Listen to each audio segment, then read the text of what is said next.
Welcome back to our Initiate Guide for Warframe. Today we're going to progress towards the Mercury Junction. We have to do a few missions in order to do that. So the first mission is Tester on Venus. It's a defense mission, and we have to do 10 waves of that. And for the next several minutes, we'll show just some things I thought I did well, some things I think I could have done better on.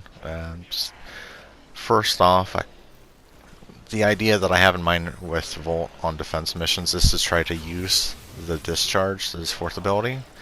And when you're just past rank 10, his range isn't very good, his duration isn't very good, his damage isn't very good. So I think his viability with his ability here, discharge, it's good in a crowd, like in a small crowd. So if you have like 4 or more enemies bunched up, use it. By all means, use it.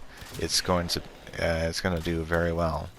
However, if you aren't in an epicenter of enemies, it's probably not the best thing to use. Now, fortunately for myself and this player that I'm Excalibur that I'm playing with here, we have other players coming in. Korra here, he's Master rank 16. Well, the player anyway is Master rank 16. Korra is, I think that he or she maxed out Korra.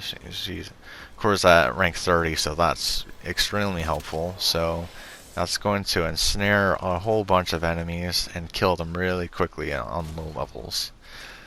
So that's very beneficial for our squad today. So I wasn't in the epicenter of those enemies there, but it seemed like it was okay. But yeah, you'll catch more enemies if you're within the center of them. Yeah, so you'll do like initial 500 damage with that discharge that Volt can provide. When you rank him up further, you'll get further range, you'll get further duration, you'll get further damage. Once you get to rank, when you get to rank 30, with any Warframe, they're going to do really well. But with Volt, just having that duration, that range. Speaking of range, I don't know how he managed to do that melee attack like that, but there you go. Sometimes that's the way that Warframe can act for some funny reason. So anyway, we'll proceed on. That's the 5th wave. Everyone decided to not extract, which is really nice. We also have a Chroma on our team. It's an interesting choice that the Chroma would choose to play on this map. It's interesting that, I think we're really fortunate to have the Korra on this mission, honestly. It's one of those luck of the draw things in a way. Like, it's a good thing that we have someone that is really experienced join. Because otherwise, we were handling the objectives, but he definitely made it much smoother to get through this mission. Yeah, and he also has the Ignis Wraith there, which is one of the best weapons in the game, even to this day. You'll kind of see a little later in the video, I think. But yeah, for here, you'll notice how often I use the discharge, and it is devastating and all. However, so here you go. Here's that Ignis Wraith, and it's just it has that punch through ability on the ship, so punch through on just a lot of objects. So and it deals so much damage. If you can get just even a regular Ignis from clan research, you're gonna do quite well with it. But yeah, Ignis Wraith is very viable for level 100 plus enemies. It's great. So we're kind of getting towards the end here. Towards the end of the 10 waves. I would say that it could have gone a little faster if the player using Korra put the strangle dome, that chain dome there, like about where I'm at, and as well as towards the other side of the catwalk. However, that does, that's using twice as much energy, so I don't know what his energy constraints are. I mean, we're not regenerating any energy, period. We have to rely on these orbs for now. But yeah.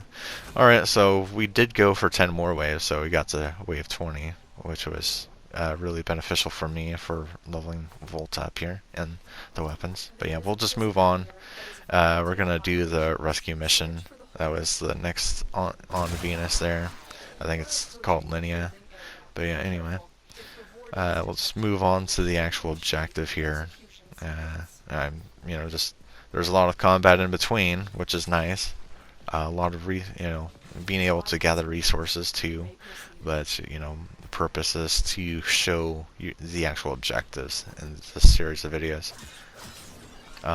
Here, yeah, you're gonna have some security cameras in front of the main door to the prisoner cells. I forget. I think that it's just this bow. I don't think that there's any drop to it. I mean, that's nice because it is considered the starter bow. So, I guess, yeah, there's going to be other bows that will have that drop. And, I mean, there's the Kuva Brahma, for example. That has, it has such a ridiculous drop. It's lobbing explosives at enemies. It's great. But yeah, you have to really account for the drop on the projectiles. I was just checking here for any potential guards inside. Sometimes there can be, so yeah, just never hurts to check. So yeah, just hack the terminal, and fortunately the hostage wasn't the first one that you hack. And now I'm going to try to find the wardens and try to kill both of them.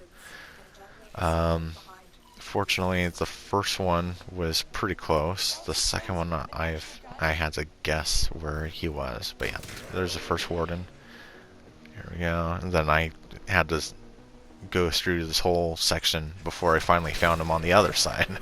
I must have skipped over him or something. But yeah, so yeah, we just make our way towards extraction, kill some enemies, get some resources, and then we'll be on our way. I do have one last thing to show before we end the video. I'm just forgetting what it was off the top of my head. But yeah, just, try to get as many resources when you can. When you're early on in the game and stuff. So yeah, and yeah, getting that phase specter will be pretty nice. Oh yeah, we're gonna do the taxon research. But yeah, anyway, thanks for watching. Yeah, it never hurts to have that sentinel. But yeah.